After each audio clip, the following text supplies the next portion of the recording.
Buri mwaka tariki ya 7 Mata, u Rwanda n'isi yose twibuka Jenoside Yakorewe Abatutsi muri Mata 1994. Kuri ubu turi kwibuka ku nshuro ya 30 Jenoside Yakorewe Abatutsi. Nubwo u Rwanda rwanyuze mu icuraburindi rya Jenoside, ariko ubu haracyari icyizere ko itazongera kubaho kubera leta y'ubumwe bw'Abanyarwanda. Ubu ngiye kubagezaho amwe mu mateka y'umugabo witwa Romeo Dallaire, wari uyoboye ingabo z'umuryango w'abibumbye zari zishinzwe kubungabunga amahoro mu Rwanda igihe Jenoside Yakorewe Abatutsi yabaga, ndetse n'uruhare yagize mu kurinda ubuzima bw'Abatutsi, ndetse n'uburyo ibyo yabonye muri Jenoside byamusigiye ihungabana rikomeye ku buryo yagerageje kwiyahura ariko Imana igakinga ukuboko. Ngiye mwumva ndi mwarimu Kijana, ariko niba utarakora subscribe wayikora, ndetse ugakanda no kukazogera kari ku ruhande kugira ngo inkuru zacu zijye zikugeraho ako kanya zigitangazwa. Gukanda like na share ndetse na comments nabyo ni ngombwa kuko bitwereka ko turi kumwe. Romeo Dallaire ni umunyapolitiki akaba n'umusirikare mukuru wa Canada uri mu kiruhuko cy'izabukuru. Yari umusenateri w'i Quebec kuva 2005 kugeza 2014, akaba na Lieutenant General mu ngabo za Canada. Yavutse ku ya 25 Kamena 1946. By'umwihariko yari umuyobozi w'ingabo za UNAMIR, ni ingabo z'umuryango w'abibumbye zari zishinzwe kubungabunga amahoro mu Rwanda hagati ya 1993 na 1994, ndetse no gushaka guhagarika Jenoside Yakorewe Abatutsi yakorwaga n'intagondwa z'Abahutu. Dallaire yize mu ishuri rya Montreal rishinzwe gusobanukirwa Jenoside n'uburenganzira bwa muntu, Montreal Institute for Genocide and Human Rights, ndetse yabaye n'umuyobozi wungirije muri iri shuri mu mushinga bise Will to Intervene Project ugamije gushyira mu bikorwa amahame n'inshingano zo kurinda guverinoma z'igihugu. Romeo Dallaire yavukiye i Denkamp mu Buholandi, avuka kuri se wari umusirikare w'Umunya-Canada ufite ipeti rya Sergent Major, akaba yaritwaga Romeo Louis Dallaire, na Catherine Vamissen wari umuforomo w'Umuholandi.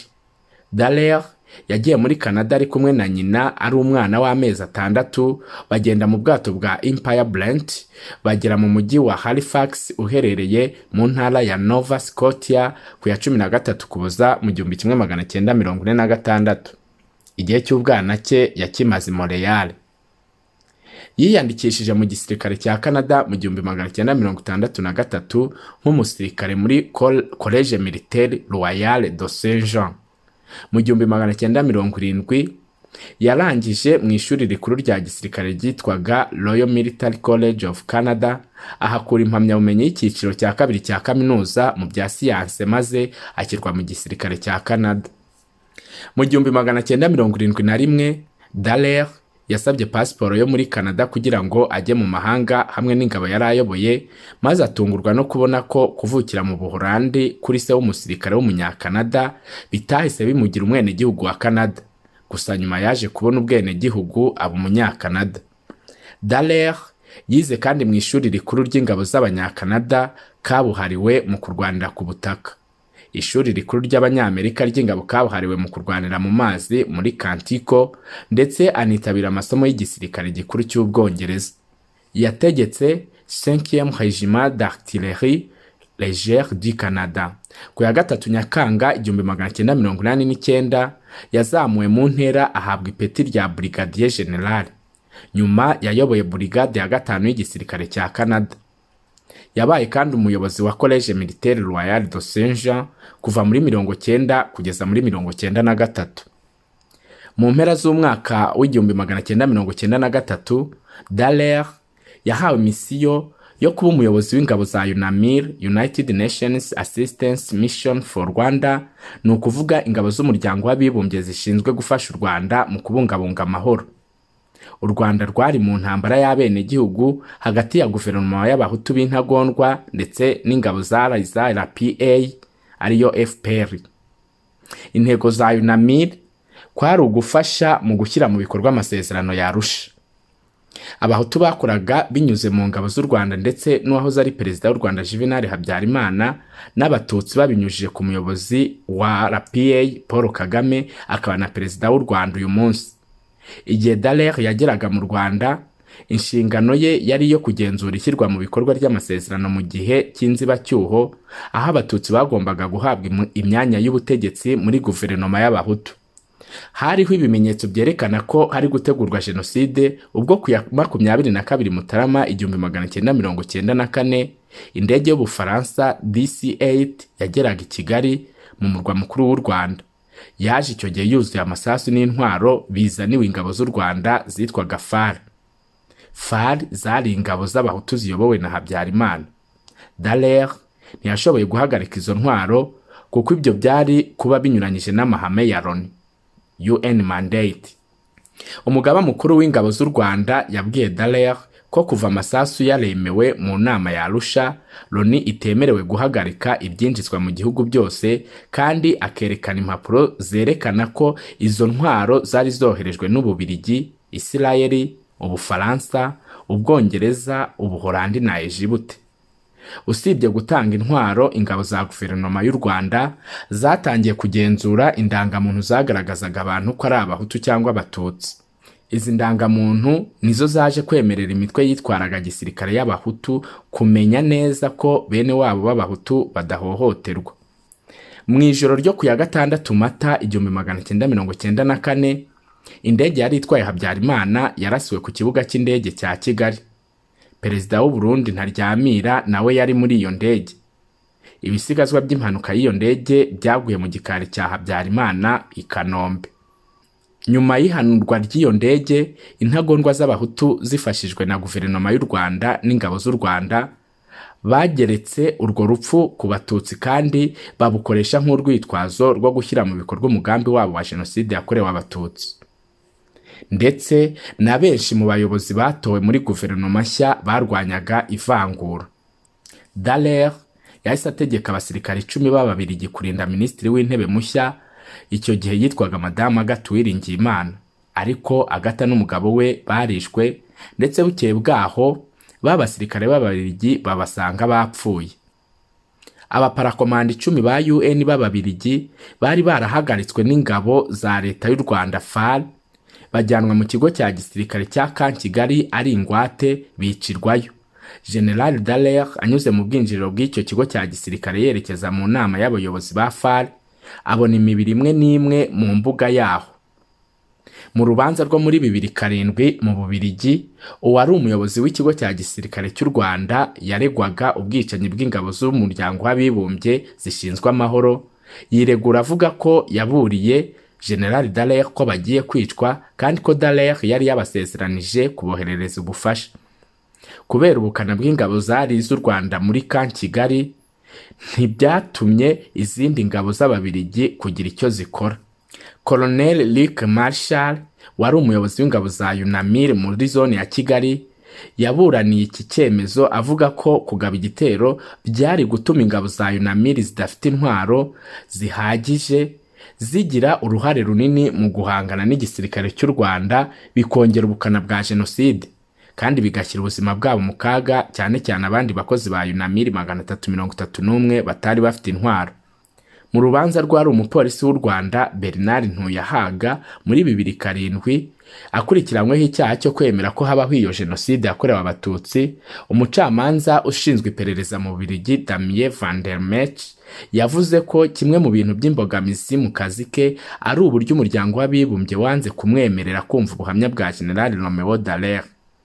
Ariko Dallaire yari yaratanze ubuhamya bwinshi imbere y'urukiko rwa ICTR muri 2004 ku bijyanye n'ingabo zari zishinzwe kubungabunga amahoro n'ibindi bibazo. Ibyo byose bikaba byari ikibazo ku mucamanza Van der Mech kuko yari yabuze aho bubitse kugira ngo hafatwe icyemezo. Colonel Theoneste Bagosora yaje guhamwa n'icyaha mu rukiko rwa ICTR mu Kuboza 2008 kubera uruhare rwe mu rupfu rw'abo basirikare ba UNAMIR. Dallaire abonye ko mu Rwanda ibintu byifashe nabi, byafashe indi ntera, yasabye inkunga y'ibikoresho no kongerera ingufu z'abasirikare 2,000 kuri UNAMIR. Yagereranije ko ingabo za Loni 5,000 zose hamwe zifite ibikoresho bihagije zashoboraga guhagarika Jenoside. Akanama k'umuryango w'abibumbye gashinzwe umutekano karabyanze, ahanini bitewe n'abatavuga rumwe na Amerika. Politiki y'Abanyamerika ku gutabara yarashidikanywaga nyuma y'urupfu rw'abasirikare benshi b'Abanyamerika baguye i Mogadishu muri Somalia umwaka wari wabanje. Iyi politike nshya yagaragajwe mu mateka 25 ya Perezida wa Repubulika Clinton. Akanama gashinzwe umutekano katoye umwanzuro wo kugabanya abasirikare ba UNAMIR bagira ku ngabo 270. Kubera ko ihame rya Loni ritari ryarahindutse, ingabo z'Ababiligi zikuye muri UNAMIR maze Abanyaburayi barigendera. Ubwo Ababiligi bose bahagurutse ku ya 19 Mata. Dallaire arahaguma ariko yifata nk'umugambanyi. Yagize ati, nagumye aho kugeza intwari yanyuma igiye. Natekerezaga kimwe nuko byari bimeze mu myaka 50 yari ishize ubwo data na data bukwe barwanya intambara yo mu Bubiligi yo guhagarika ingoma y'igitugu, aho narindi narabujijwe n'abasirikare b'Ababiligi. Byimbitse cyane nabasuzuguye ku bw'ibyo, nasanze bidafite ishingiro. Nyuma y'uko ingabo z'Ababiligi zigendeye, Dallaire yabonaga ko yatojwe neza kandi afite ibikoresho byose. Dallaire yahurije hamwe itsinda ry'abasirikare ba Pakistan, Abanya-Canada, Ghana, Tunisia na Bangladesh mu mijyi itandukanye, kandi yibanda ku kugenzura umutekano mu duce two muri Kigali no hafi yayo. Byinshi mu bikorwa bya Dallaire kwari ukurinda uduce twihariye twaho yarazi neza ko Abatutsi bihishe. Abo Dallaire yarayoboye barimo n'abakozi ba UN badafite intwaro. Bashingiye ku biranga umuryango w'abibumbye kugira ngo barinde Abatutsi banahagarike ibitero by'intera hamwe, nubwo hari Abatutsi benshi bari bamaze kwicwa. Ibikorwa bya Dallaire byitirirwa kurokora ubuzima bw'Abatutsi 32,000. Dallaire yashyize imbaraga zikomeye ababigizemo uruhare mu kurinda abantu n'ibikorwa byabo. Mu gitabo cye yise Shake Hands with the Devil, the Failure of Humanity in Rwanda, bishatse kuvuga ngo fatana ibiganza na Sekibi, kubura ubumuntu mu Rwanda. Yashimye cyane ingabo z'Abanyatunisia na Ghana kubera ibikorwa byabo by'ubutwari ntagereranywa. Ghana yatakaje ingabo zari zishinzwe kugarura amahoro 3. Ku rundi ruhande yanenze itsinda rya Bangladesh kuba ryaratojwe nabi kandi ridafite ibikoresho bihagije. Yamaganaga cyane ubuyobozi bw'ingabo za Bangladesh kubera ubushobozi buke no kutubaha inshingano zabo no kutagendera ku mahame y'umuryango w'abibumbye.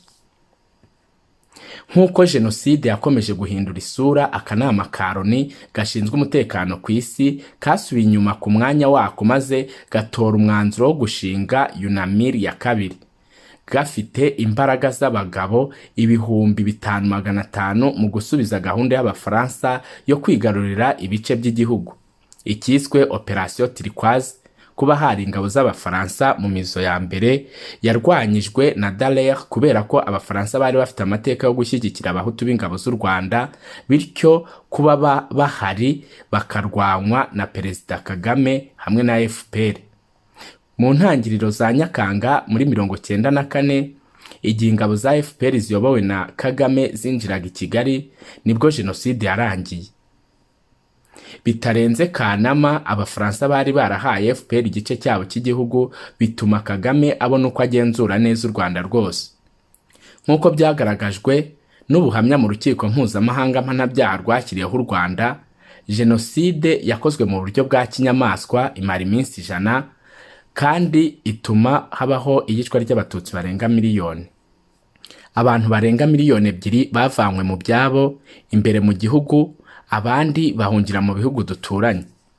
Jenoside yarangiye igihe FPR yigaruriye u Rwanda ku ya 4 Nyakanga 1994, nubwo hari ahakigaragara ipfobya rya Jenoside yakorewe Abatutsi ndetse n'imanza z'abashinjwa kugira uruhare muri Jenoside yakorewe Abatutsi zikaba zigikomeje kugeza na n'ubu. Reka noneho turebe ubuzima bwa Dallaire nyuma yo kuva mu Rwanda.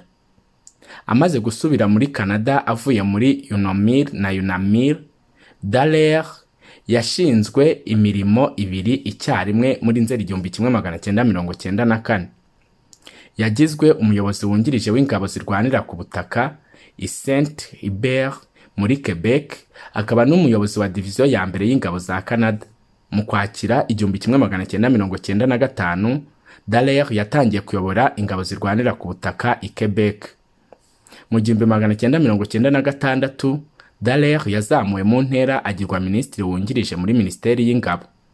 Mu 1998 yagizwe minisitiri wungirije ushinzwe abakozi mu gisirikare, naho 1999 agirwa umujyanama wihariye w'umuyobozi mukuru w'ingabo za Canada.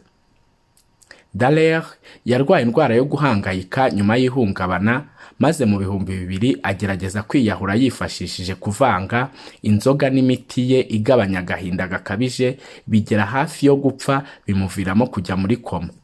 Dallaire ashyigikiye byimaze yo gukangurira abantu kubungabunga ubuzima bwo mu mutwe. Muri Mutarama 2004 Dallaire yitabye urukiko mpuzamahanga mpanabyaha rwashyiriweho u Rwanda kugira ngo atange ubuhamya bushinja Colonel Theoneste Bagosora. Ubuhamya bwagize uruhare runini mu byavuye mu rubanza, maze mu Kuboza 2008 Bagosora hamwe n'icyaha cya Jenoside ndetse no kuba nyirabayazana w'ubwicanyi bwakorewe ingabo 10 z'Ababiligi z'umuryango w'abibumbye zari zishinzwe kubungabunga amahoro mu Rwanda. Nyuma Dallaire yaje kuba umujyanama wihariye wa guverinoma ya Canada ku bijyanye n'intambara zibasira abana no kubuza ikwirakwizwa ry'intwaro nto, hamwe no gukorana n'imiryango mpuzamahanga yibanda kuri izo ngingo, harimo n'imirimo ivunanye ikoreshwa abana.